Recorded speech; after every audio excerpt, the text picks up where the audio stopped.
Este audiolivro foi produzido pelo canal A Sociedade do Audiolivro e narrado por Youssef Barros. Gostou do nosso conteúdo? Então não se esqueça de curtir, comentar e compartilhar para que mais pessoas conheçam o canal. O canal infelizmente não é monetizado e para que eu possa continuar com esse trabalho, conto com o seu apoio através do Apoia-se.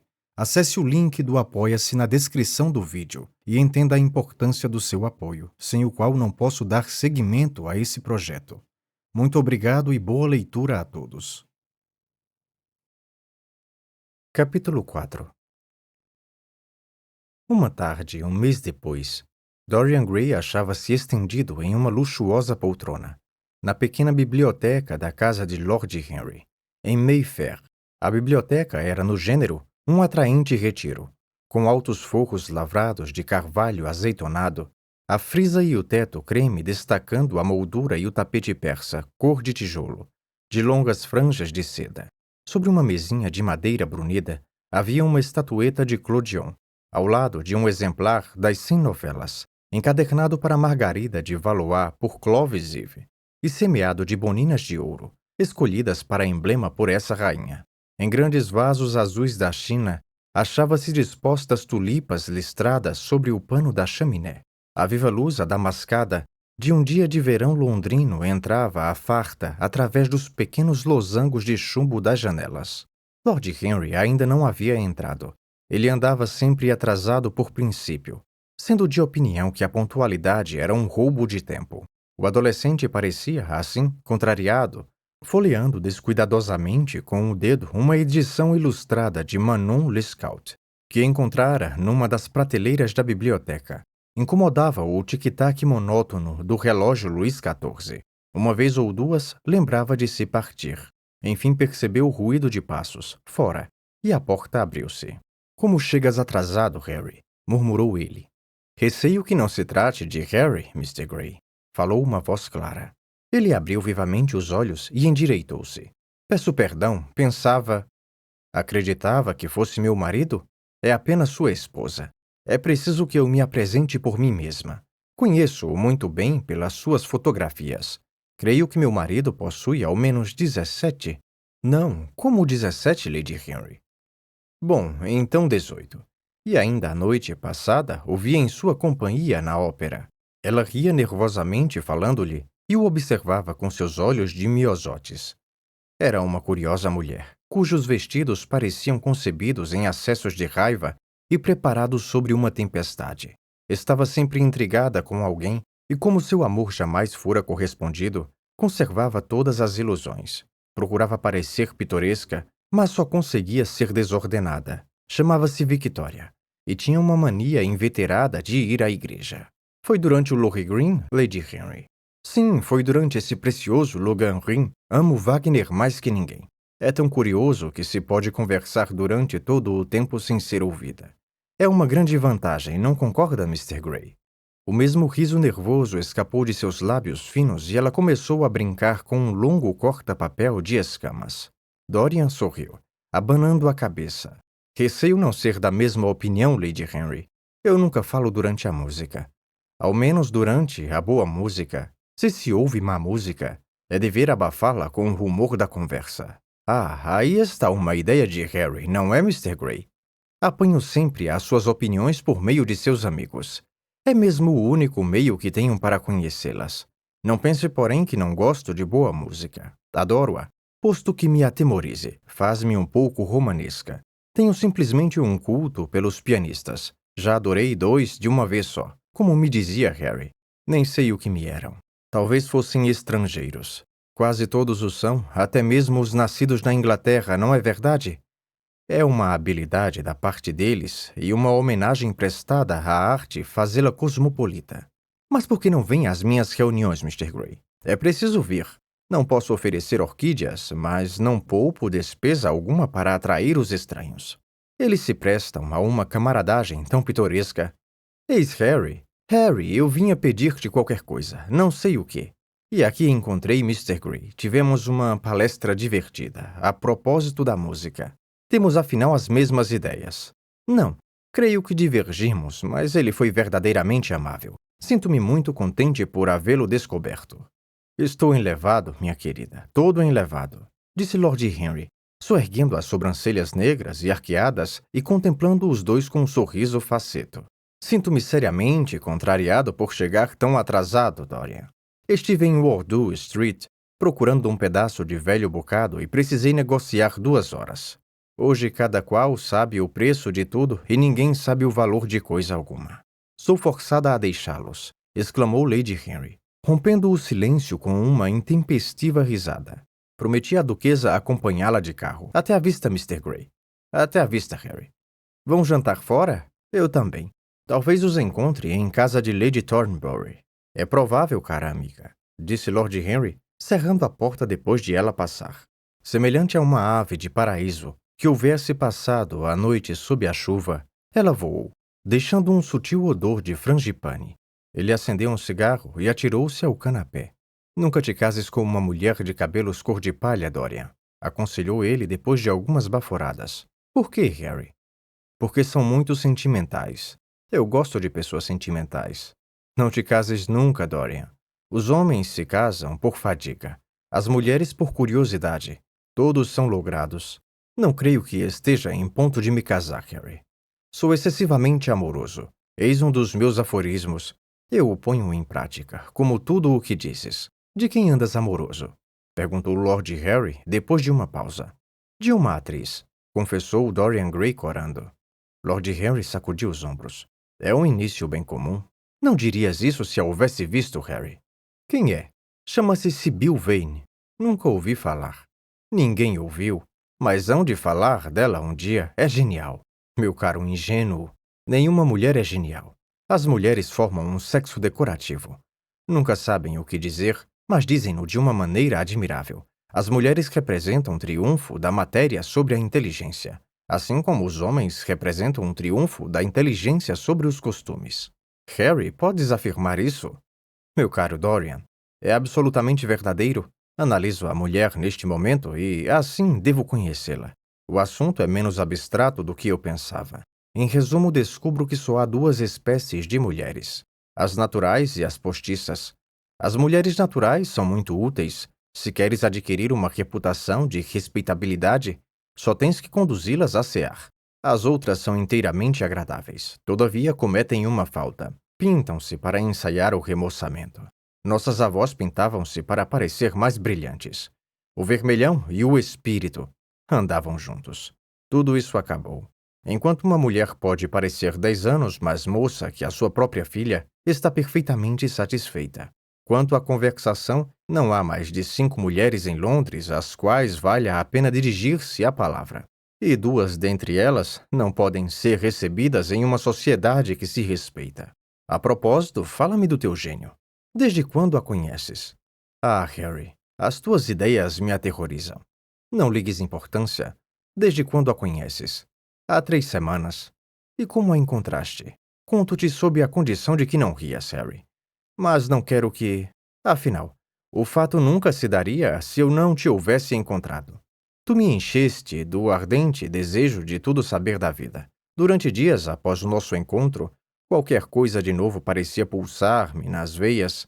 Quando passeava por Hyde Park ou descia por Piccadilly, observava todos os transeuntes, imaginando com a mais viva curiosidade que espécie de existência poderia levar cada um deles. Alguns me fascinavam, outros me apavoravam. Havia como um esquisito veneno no ar. Eu tinha a paixão dessas sensações. Pois bem, uma noite pelas 7 horas resolvi sair em busca de qualquer aventura.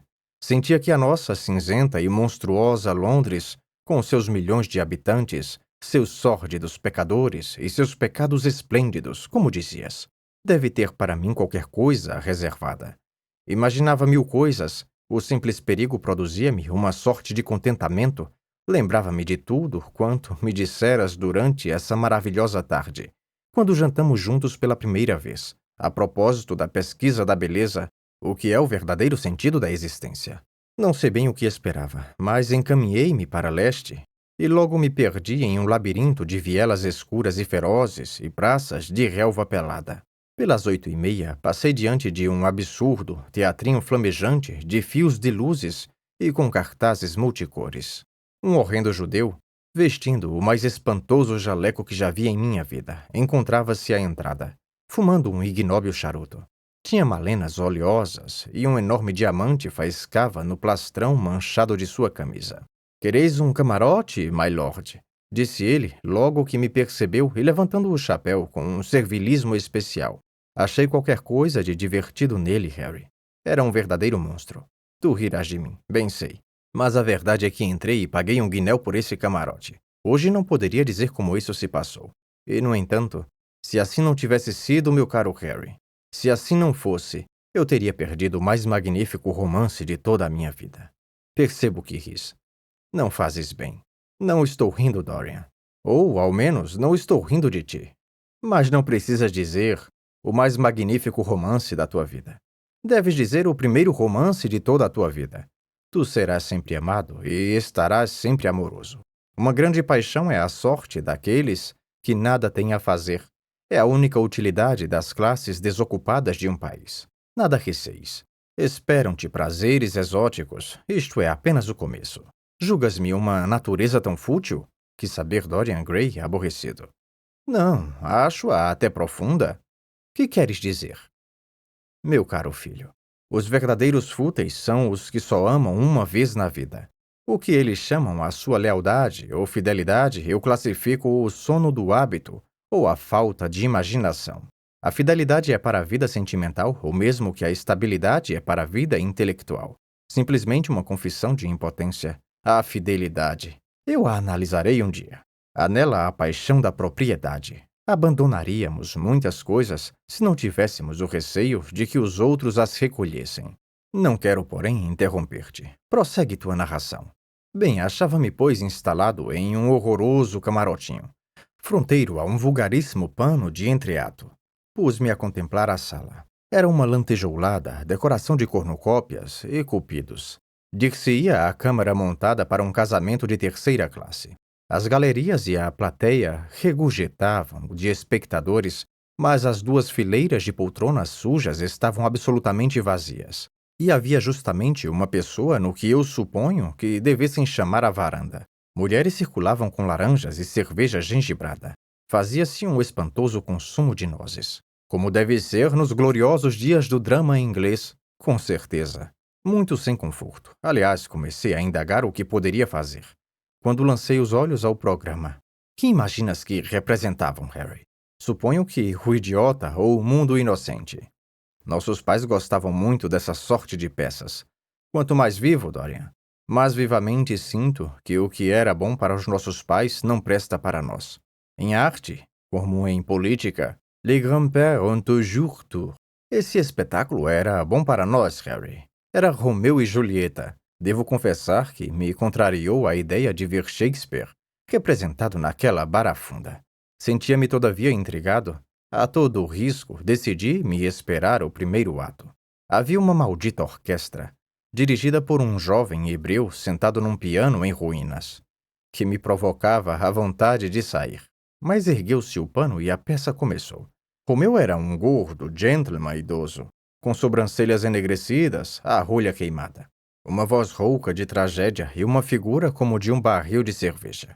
Mercúrio era pouco ou mais ou menos tão feio.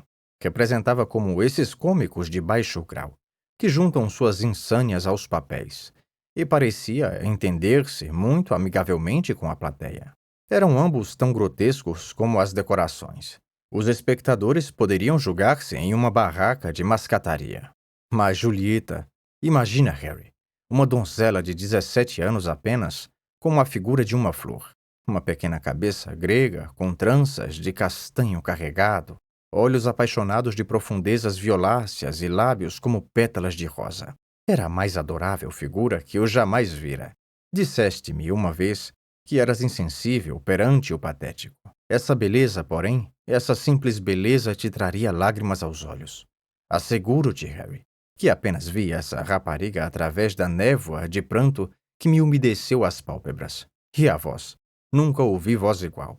Falava muito baixo a princípio, em um tom profundo e melodioso, como se sua palavra só se destinasse a um ouvido. Depois fez-me ouvir mais alto e o som lembrava-me o de uma flauta ou de um oboé longínquo.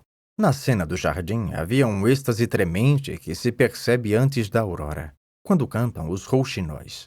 Um pouco depois havia momentos em que essa voz tomava um tom de intensa paixão dos violinos. Tu sabes quanto uma voz pode comover.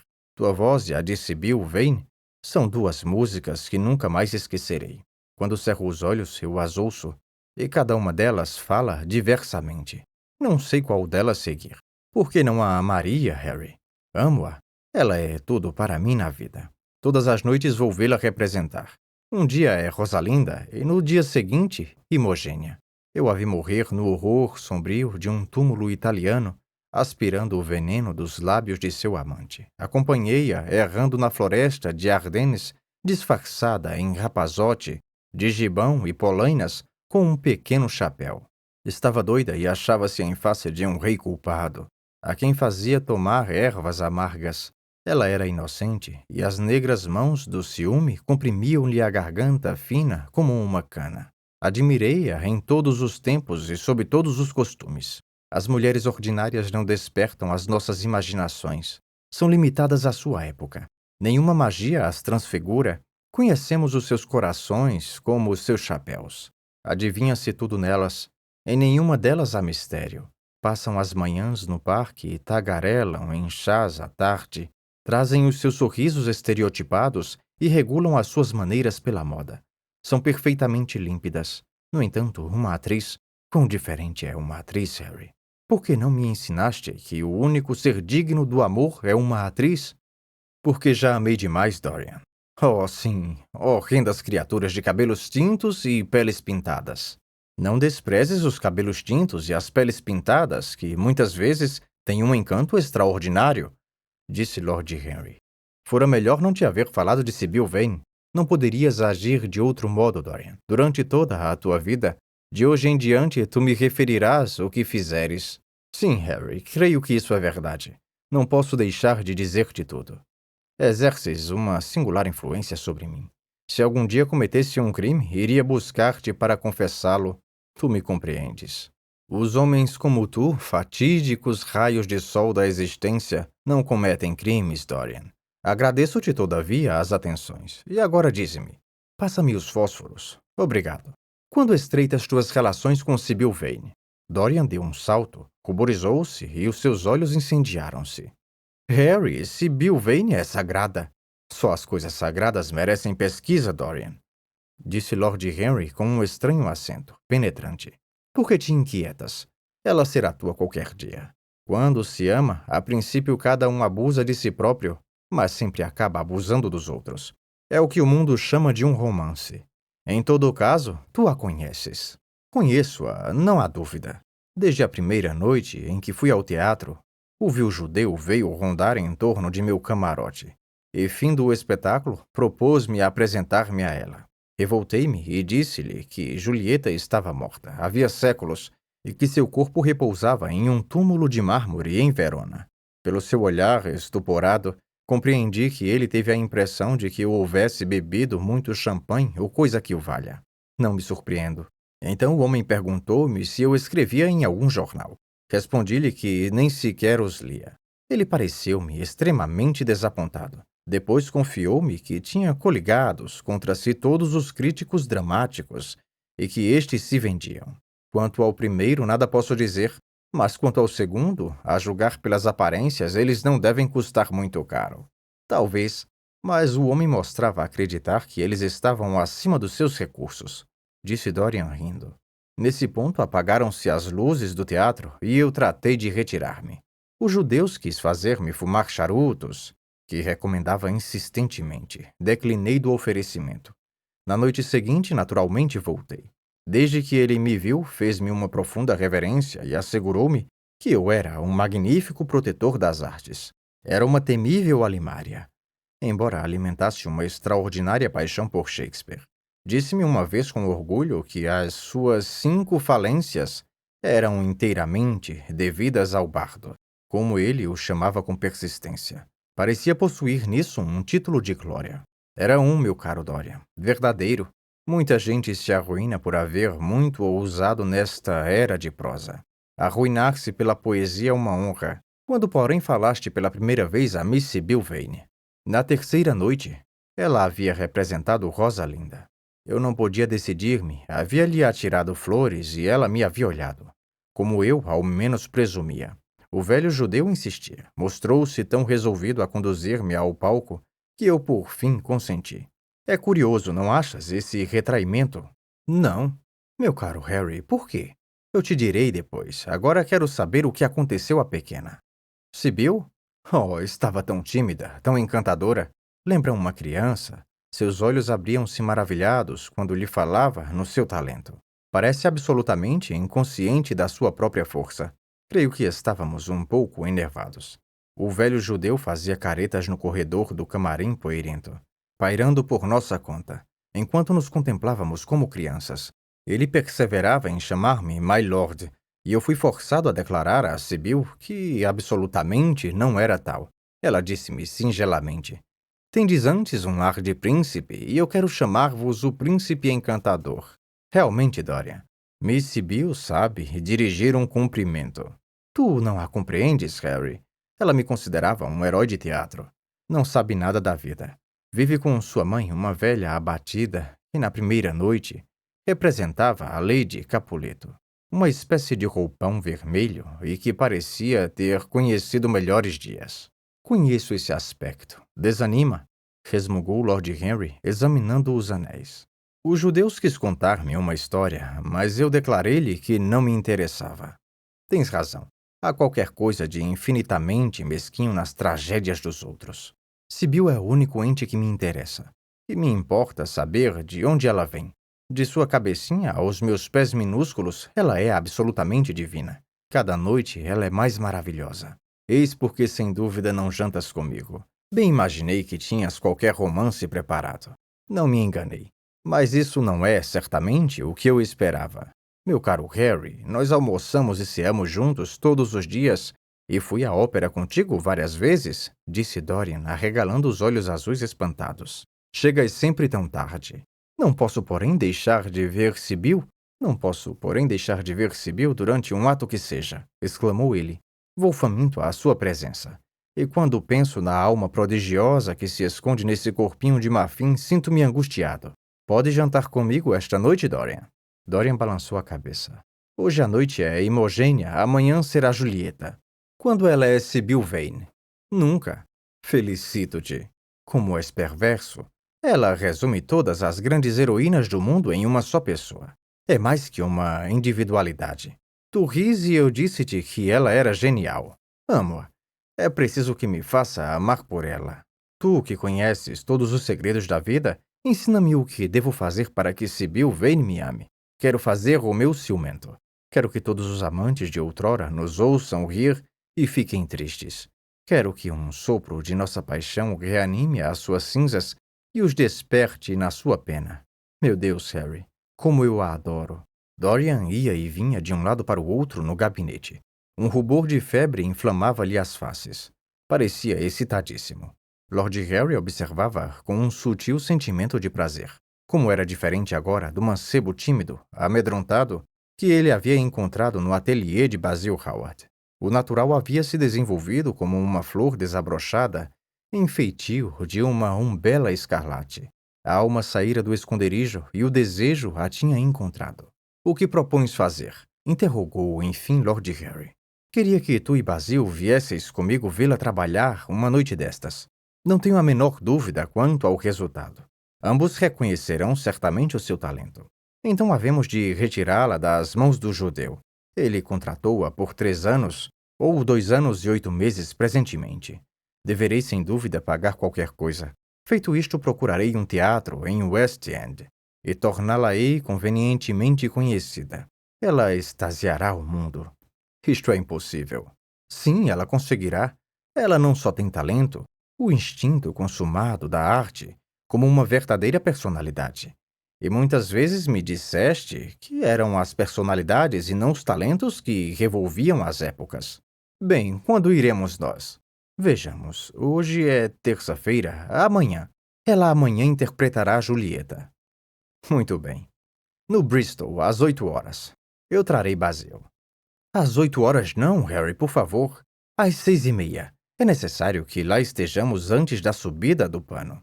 Devemos vê-la no primeiro ato, quando ela encontra Romeu. 6h30, que horário?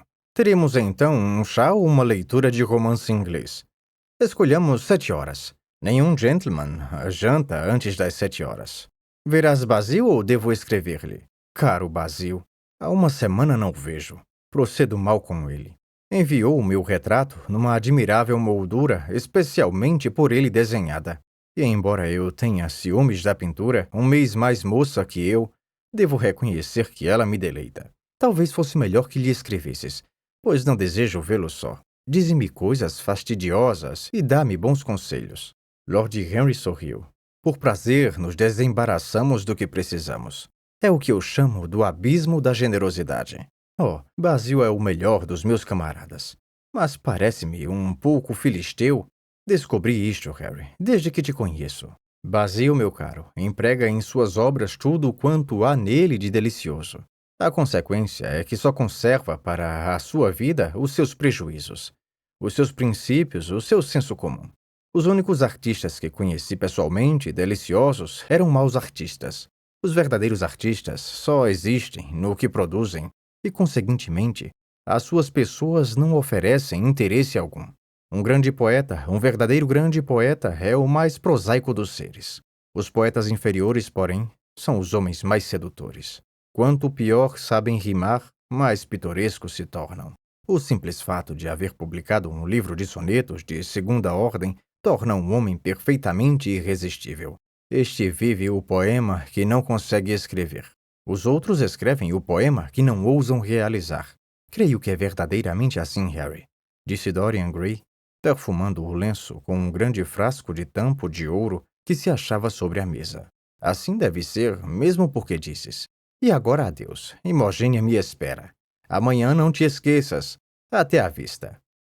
Logo que o outro partiu, caíram as pesadas pálpebras de Lord Henry, e este pôs-se a refletir. Na verdade, poucos seres jamais o tinham interessado tanto quanto Dorian Gray, e a paixão do adolescente por quem fosse causava-lhe um ligeiro arrepio de aborrecimento ou de ciúme. Estava contente. Aos seus próprios olhos tornava-se mais um interessante objeto de estudo. Sempre fora dominado pelo atrativo das ciências, mas os assuntos ordinários das ciências naturais haviam-lhe parecido vulgares e pouco curiosos, de sorte que havia começado pela análise de si mesmo e acabava por analisar os outros. A vida humana, eis a única coisa que lhe parecia digna de investigação. Nenhuma outra, comparativamente, apresentava o menor valor. Na verdade, quem considerasse a vida e seu estranho cadinho de dores e delícias não poderia suportar na face a máscara de vidro do químico, nem impedir que os vapores sulfurosos lhe turvassem o cérebro e imbuíssem a sua imaginação de monstruosas fantasias e sonhos disformes. Havia venenos tão sutis que, para conhecer as suas propriedades, seria preciso alguém experimentá-los em si próprio. Havia moléstias tão exóticas que alguém deveria suportá-las se quisesse conhecer a sua natureza. E então, que recompensa! Quão prodigioso se tornaria o mundo inteiro! Notar a aspereza e estranha lógica das paixões, a vida emocional e colorida da inteligência, observar o ponto em que elas se encontram ou se separam, como vibram uníssonas e como discordam. Nisso haveria um verdadeiro gozo. Que importava o seu preço? Nunca seriam pagas muito caro tais sensações. Ele tinha consciência de que, e tal pensamento punha-lhe um brilho de prazer nos olhos de ágata escura. Era devido a certas palavras suas, palavras musicais pronunciadas em um tom musical, que a alma de Dorian Gray se voltara para essa branca rapariga e tombara em adoração diante dela. O adolescente era de algum modo sua própria criação. Ele o fizera abrir-se prematuramente à vida. Era alguma coisa. A gente vulgar espera que a vida lhe descubra os segredos. Ao menor número, porém, aos mais seletos. Esses mistérios são revelados antes que o véu seja arrancado. Algumas vezes isso é um efeito de arte, particularmente da literatura, que afeta diretamente suas paixões e a inteligência. De tempos em tempos, porém, uma personalidade complexa toma o lugar da arte. Torna-se assim, no seu gênero, uma verdadeira obra de arte, tendo a vida as suas obras-primas, tal qual a poesia, a escultura ou a pintura. Sim, o adolescente era precoce, ceifava na primavera. Existia nele o impulso da paixão e da mocidade, mas tornava-se pouco a pouco consciente de si mesmo. Era um gosto observá-lo. Com sua bela figura e sua bela alma devia fazer sonhar. Por que inquietar-se pela maneira como acabaria ou com o fim fatal disso tudo? Ele era como uma dessas graciosas figuras de um espetáculo, cujas alegrias nos espantam, mas cujas mágoas nos despertam o sentimento da beleza e as chagas nos aparecem como rosas rubras. A alma e o corpo e a alma, que mistérios! A animalidade na alma e no corpo temos seus momentos de espiritualidade. Os sentidos podem afinar-se e a inteligência degradar-se. Quem seria capaz de dizer onde cessam as impulsões da carne e onde começam as sugestões psíquicas? Como são limitadas as arbitrárias definições dos psicólogos? E que dificuldade de decidir entre as pretensões das diversas escolas? A alma seria uma sombra reclusa na casa do pecado? Ou o corpo e a alma não seriam realmente senão uma só coisa? Como pensava Giordano Bruno, a separação do espírito e da matéria era um mistério, como era também um mistério a união da matéria e do espírito. Como tentamos fazer da psicologia uma ciência tão absoluta, capaz de revelar-nos as menores molas da vida? Na verdade, nós nos iludimos constantemente e raramente compreendemos os outros. A experiência não tem valor ético. É somente o nome que os homens dão a seus erros. Os moralistas a apreciam, de ordinário, como uma forma de aviso. Reclamam para ela uma eficácia ética na formação dos caráteres. Elogiam-na como qualquer coisa que nos ensinasse o que cumpre fazer-se e o que convém evitar-se. Não existe, porém, poder algum ativo na experiência. Ela é uma coisinha móvel, como a própria consciência. Tudo quanto está verdadeiramente demonstrado é que o nosso futuro poderá ser o que foi o nosso passado, e que o pecado em que uma vez caímos com desgosto, nós o cometeremos ainda muitas vezes e com prazer.